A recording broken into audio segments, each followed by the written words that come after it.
ఇవన్నీ తీర్చాల్సి ఉంటుంది. సో ఈ ప్రాబ్లమ్స్ అక్కడ ఉన్నోళ్ళేమో ఇండియాకి ఇప్పుడే వచ్చేయాలా లేకపోతే ఏంటి అనేది వాళ్ళకి కన్ఫ్యూజను. సో ఇప్పుడు ఇది కానీ పెద్దగా పెరిగి ఇండియాకి ఎక్కువ మంది వచ్చేస్తే వాళ్ళకి జాబ్స్ ఇవన్నీ లైవ్లీహుడ్ చూపించాల్సిన బాధ్యత గవర్నమెంట్కి ఉంటుంది. రెండవది అక్కడ నుంచి దాదాపు 4-4.5 లక్షల కోట్ల రూపాయలు ఇండియాకి ఎవ్రీ ఇయర్ రెమిటెన్స్ రూపంలో వస్తుంది. అది దెబ్బతినేస్తుంది. ఇవన్నీ ఆల్రెడీ ఎకనామీ మన ఇండియన్ ఎకనామీ బాగా దెబ్బతింది ఆయిల్ అండ్ గ్యాస్ క్రైసిస్ వల్ల. సో ఇప్పుడు అదనంగా ఇది కూడా ఈ ప్రాబ్లం కూడా వస్తే ఇంకా ఇబ్బంది. కొంత ఊరట దొరుకుతుందేమో, ఎందుకంటే ఎంఓయూ సీజ్ ఫైర్ ఇవన్నీ జరిగాయి కాబట్టి ఇరాన్ నుంచి కూడా ఆయిల్ వస్తుంది, గల్ఫ్ దేశాల నుంచి కూడా ఆయిల్ అండ్ గ్యాస్ వస్తుంది అనేది మనోళ్ళు ఉన్నారు. కానీ ఇప్పుడు అది ఆసిపోయింది. ఇది ఎప్పటి కంటిన్యూ అవుతుంది, ఎప్పటి వరకు ఉంటుందో ఎవరు చెప్పలేని పరిస్థితి. ముఖ్యంగా దుబాయ్లో ఉండే ఇండియన్స్ అప్రమత్తంగా ఉండాలి, యూఏఈలో ఉండే ఇండియన్స్. ఎందుకంటే యూఏఈ మీద కువైట్ మీద ఎక్కువ టార్గెట్ చేస్తుంది. ఇది మళ్ళీ యుద్ధం మొదటికి వచ్చింది ఫిబ్రవరి 29 తర్వాత. ఎట్లయితే పీక్లోకి వెళ్ళిందో మార్చిలో పీక్లోకి వెళ్ళిందో అలాగే ఇప్పుడు మళ్ళీ పీక్లోకి యుద్ధం వెళ్ళే పరిస్థితి కనపడుతుంది. దీనివల్ల ఏమవుతుందంటే ముఖ్యంగా గల్ఫ్ దేశాల్లో ఉండే ఇండియన్స్ చాలా ఇబ్బందుల్లోకి వెళ్ళిపోతారు. ఎందుకంటే ఇప్పుడు లేటెస్ట్గా ఇరాన్ అఫీషియల్ ఫార్స్ న్యూస్ అంటారు, ఫార్స్ న్యూస్లో ఒక ప్రకటన వచ్చింది. అదేంటంటే గల్ఫ్ దేశాల్లో ఉన్న ప్రజలను తెలిపండి, ముఖ్యంగా యూఏఈలో దుబాయ్ కూడా పార్ట్.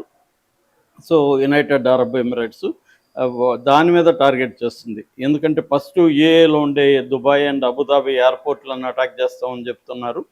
అలాగే సీపోర్ట్లు ఫుజైరా అండ్ జబల్ అలీ సీపోర్ట్లు, ఈ నాలుగిటి మీద మేము ఫస్ట్ అటాక్ చేస్తామని నిన్న ఇరాన్ ప్రకటించింది. సో అక్కడ పనిచేసే వాళ్ళందరూ వెళ్ళిపోండి, లేకపోతే మా బాధ్యత కాదు అని కూడా ఇరాన్ చెప్పింది. దాని తర్వాత గల్ఫ్ దేశాల్లో ఉండే సివిలియన్ ఇన్ఫ్రాస్ట్రక్చర్ మీద కూడా మేము దాడి చేస్తామని చెప్పింది. ఎందుకు ఇరాన్ ఈ స్థాయిలో మాట్లాడుతుంది? అట్లాగే వాళ్ళ ముస్తబా ఖమేనీ కూడా నిన్న ప్రకటన ఇచ్చాడు, రిటర్న్ స్టేట్మెంట్ ఇచ్చాడు. అదేంటంటే అమెరికా ఎంఓయూని పదే ఉల్లంఘిస్తుంది, ట్రంప్ చేసిన సిగ్నేచర్కి ఏమాత్రం వాల్యూ లేదు అని ఆయన ప్రకటించాడు. సో మరోవైపు ఇంకొక తీవ్ర పరిణామం జరిగింది. ఇప్పటివరకు యుద్ధంలో అమెరికా సైనికులు 14 మంది మాత్రమే చనిపోయారు. అయితే ఇప్పుడు నిన్న ఒక్కరోజే 2 చనిపోయారు. అది ఎక్కడంటే జోర్డాన్లో ఉండే అజ్రక్ మిలిటరీ బేస్ ఉంది అమెరికాది, అక్కడ బాంబులు వేశారు. ముఖ్యంగా అక్కడ అమెరికన్స్ క్వార్టర్స్ ఉంటాయన్నమాట, సివిలియన్ క్వార్టర్స్. మామూలుగా అయితే మిలిటరీ క్వార్టర్సే, బట్ దూరంగా ఉంటాయి. వాటి మీద జనరల్గా అయితే అటాక్ చేయరు, కానీ ఇరాన్ అక్కడ కూడా టార్గెట్ చేసి అటాక్ చేసింది. నిన్న 2 అమెరికా సైనికులు చనిపోయారు, చాలామంది గాయపడ్డారని చెప్తున్నారు. ఎంతమంది గాయపడ్డారు అనేది అమెరికా చెప్పలేదు. దాని తర్వాత 2 ఫైటర్ జెట్స్ కంప్లీట్గా ధ్వంసం అయిపోయినాయి, 3 వేరే జెట్స్ కూడా ధ్వంసం. మొత్తం 5 జెట్స్ని నిన్న ఇరాన్ ధ్వంసం చేయగలిగింది ఒక జోర్డాన్లో. దాంతోపాటు కువైట్లో, బహ్రెయిన్లో కూడా అటాక్స్ అనేవి జరుగుతూనే ఉన్నాయి. సో ఇప్పుడు ఎందుకు ఈ స్థాయిలో ఉందంటే, నేను చాలాసార్లు చెప్పాను, ఇదంతా కూడా స్ట్రెయిట్ ఆఫ్ హార్మూజ్ దగ్గరే మళ్ళీ స్టార్ట్ అయింది గొడవ. స్ట్రెయిట్ ఆఫ్ హార్మూజ్ ఎవరి కంట్రోల్లో ఉండాలి, అమెరికా ఏమో ఇరాన్ కంట్రోల్ నుంచి తీసేసుకొని తన కంట్రోల్లో పెట్టుకోవాలని. దాంతో ఒమన్, అంటే మనకి స్ట్రెయిట్ ఆఫ్ హార్మూజ్లో 3 రూట్లు ఉంటాయి. ఒమన్ సౌత్ రూట్ ఒమన్లో ఉంటుంది, నార్త్ రూట్ ఇరాన్లో ఉంటుంది, మిడిల్ రూట్ ఉంటుంది. మిడిల్ రూట్లో మైన్స్ ఉన్నాయి, నార్త్ రూట్లో ఇరాన్ ఉంటుంది. కాబట్టి ఇరాన్ ఏం చెప్తుందంటే మీరందరూ ఈ రూట్లోనే వెళ్ళండి, మాకు చెప్పి వెళ్ళండి అని షిప్పులకి చెప్పింది. కానీ అమెరికా ఏంటంటే వాడికి ఏంది చెప్పేది అన్నట్టుగా ఒమన్ రూట్లో వాటిని పంపిస్తుంది. దీనివల్ల ఇరాన్ ఏం భయపడుతుందంటే దాని దగ్గర ఉన్న ఏకైక ఆయుధం స్ట్రెయిట్ ఆఫ్ హార్మూజే, అది చేజారిపోయి కొత్త రూట్ ఏర్పడితే మనకి ఇబ్బంది అని చెప్పి అటాక్స్ చేయడం మొదలుపెట్టింది. ఇది అమెరికా కోపం తెప్పించింది. అమెరికా ఇరాన్కి సంబంధించిన సదరన్ ఇరాన్ అంటారు, అక్కడున్న ఈ radar systems, surveillance, military bases, తర్వాత మిసైల్ మ్యానుఫ్యాక్చరింగ్ యూనిట్స్, వీటి మీద అంటే Iranian military and navy, air force, వీటి మీద అటాక్ చేయడం మొదలుపెట్టింది.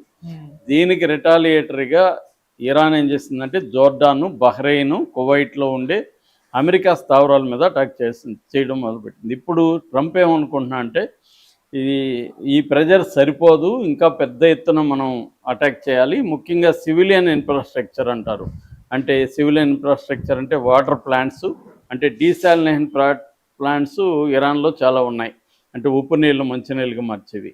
సో ఆ డీసాలినేషన్ వాటర్ ప్రాజెక్ట్స్ మీద అటాక్ చేయాలి. అలాగే పవర్ ప్లాంట్స్ మీద అటాక్ చేయాలి. తర్వాత బ్రిడ్జెస్ లాంటి ఎకనామిక్ ఇన్ఫ్రాస్ట్రక్చర్ మీద కూడా అటాక్ చేయాలి అనేది ఇప్పుడు అమెరికా ప్లాన్ చేస్తుంది. ఆల్రెడీ 8 రాత్రులుగా అటాక్ చేస్తుంది. ఇప్పుడు ఇంకా సివిలియన్స్ మీద కూడా దాడి చేసే క్రమంలో ఆల్రెడీ 4,000 మంది ఇరానీలు చనిపోయారు.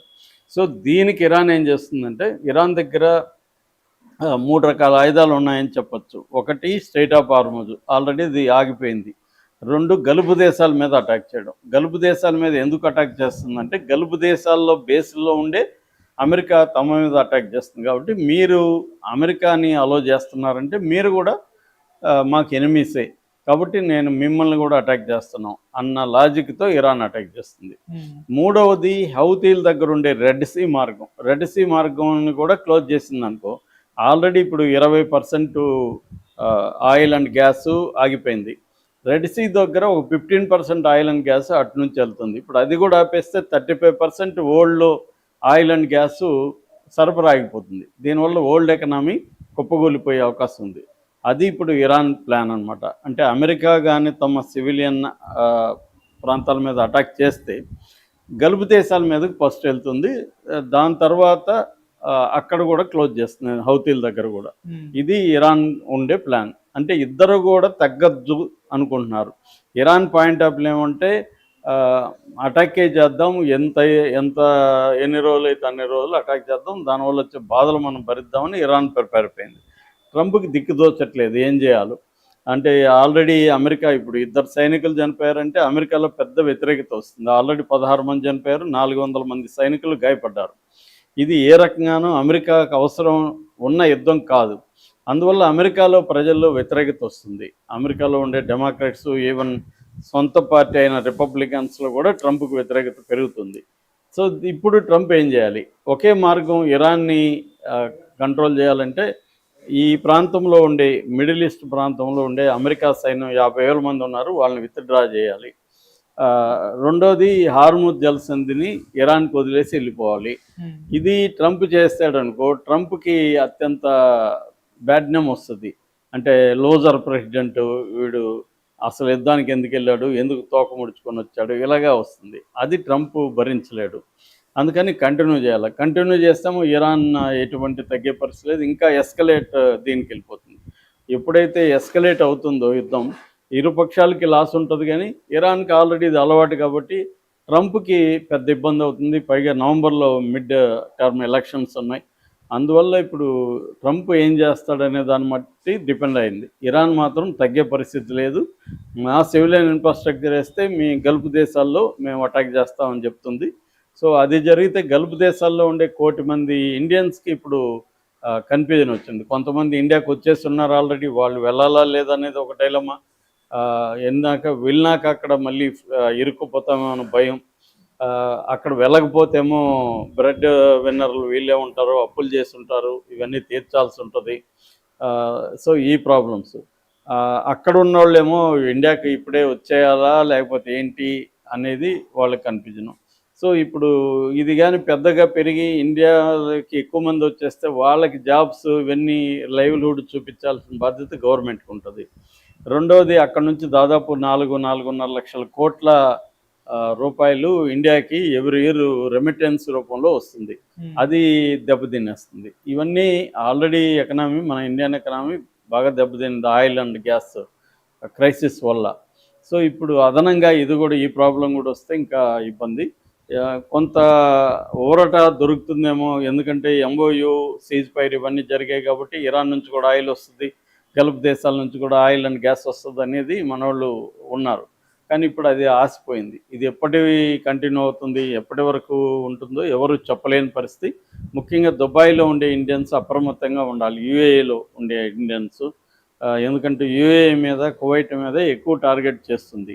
ఇది మళ్ళీ యుద్ధం మొదటికి వచ్చింది ఫిబ్రవరి 29 తర్వాత. ఎట్లయితే పీక్లోకి వెళ్ళిందో మార్చిలో పీక్లోకి వెళ్ళిందో, అలాగే ఇప్పుడు మళ్ళీ పీక్లోకి యుద్ధం వెళ్ళే పరిస్థితి కనపడుతుంది. దీనివల్ల ఏమవుతుందంటే, ముఖ్యంగా గల్ఫ్ దేశాల్లో ఉండే ఇండియన్స్ చాలా ఇబ్బందుల్లోకి వెళ్ళిపోతారు. ఎందుకంటే ఇప్పుడు లేటెస్ట్‌గా ఇరాన్ అఫీషియల్ ఫార్స్ న్యూస్ అంటారు. ఫార్స్ న్యూస్‌లో ఒక ప్రకటన వచ్చింది. అదేంటంటే గల్ఫ్ దేశాల్లో ఉన్న ప్రజలను తెలుపండి. ముఖ్యంగా యూఏఈలో. యూఏఈలో దుబాయ్ కూడా part. So, United Arab Emirates దాని మీద టార్గెట్ చేస్తుంది. ఎందుకంటే ఫస్ట్ యూఏఈలో ఉండే దుబాయ్ అండ్ అబుదాబి ఎయిర్‌పోర్ట్‌లను అటాక్ చేస్తామని చెప్తున్నారు. అలాగే సీపోర్ట్‌లు ఫుజైరా అండ్ జబల్ అలీ సీపోర్ట్‌లు ఈ నాలుగిటి మీద మేము ఫస్ట్ అటాక్ చేస్తామని నిన్న ఇరాన్ ప్రకటించింది. సో, అక్కడ పనిచేసే వాళ్ళందరూ వెళ్ళిపోండి, లేకపోతే మా బాధ్యత కాదు అని కూడా ఇరాన్ చెప్పింది. దాని తర్వాత గల్ఫ్ దేశాల్లో ఉండే సివిలియన్ ఇన్ఫ్రాస్ట్రక్చర్ మీద కూడా మేము దాడి చేస్తామని చెప్పింది. ఎందుకు ఇరాన్ ఈ స్థాయిలో మాట్లాడుతుంది? అట్లాగే వాళ్ళ ముజ్తబా ఖమేనీ కూడా నిన్న ప్రకటన ఇచ్చాడు, రిటర్న్ స్టేట్మెంట్ ఇచ్చాడు. అదేంటంటే అమెరికా ఎంఓయూని పదే పదే ఉల్లంఘిస్తుంది, ట్రంప్ చేసిన సిగ్నేచర్కి ఏమాత్రం వాల్యూ లేదు అని ఆయన ప్రకటించాడు.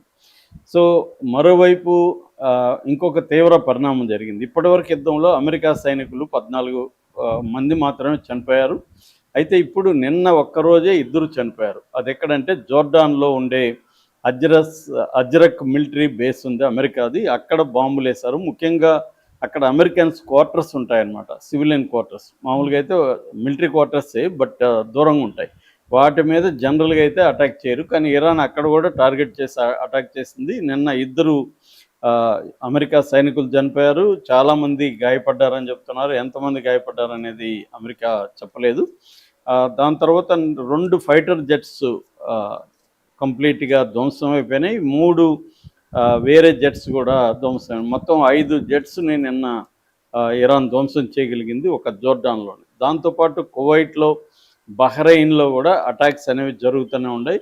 సో, ఇప్పుడు ఎందుకు ఈ స్థాయిలో ఉందంటే, నేను చాలాసార్లు చెప్పాను, ఇదంతా కూడా స్ట్రెయిట్ ఆఫ్ హార్ముజ్ దగ్గరే మళ్ళీ స్టార్ట్ అయింది గొడవ. స్ట్రెయిట్ ఆఫ్ హార్ముజ్ ఎవరి కంట్రోల్లో ఉండాలి? అమెరికా ఏమో ఇరాన్ కంట్రోల్ నుంచి తీసేసుకొని తన కంట్రోల్లో పెట్టుకోవాలని, దాంతో ఒమన్, అంటే మనకి స్ట్రెయిట్ ఆఫ్ హార్ముజ్లో 3 రూట్లు ఉంటాయి. సౌత్ రూట్ ఒమన్లో ఉంటుంది, నార్త్ రూట్ ఇరాన్లో ఉంటుంది, మిడిల్ రూట్ ఉంటుంది. మిడిల్ రూట్లో మైన్స్ ఉన్నాయి, నార్త్ రూట్లో ఇరాన్ ఉంటుంది. కాబట్టి ఇరాన్ ఏం చెప్తుందంటే, మీరందరూ ఈ రూట్లోనే వెళ్ళండి, మాకు చెప్పి వెళ్ళండి అని షిప్పులకి చెప్పింది. కానీ అమెరికా ఏంటంటే, వాడికి ఏంది చెప్పేది అన్నట్టు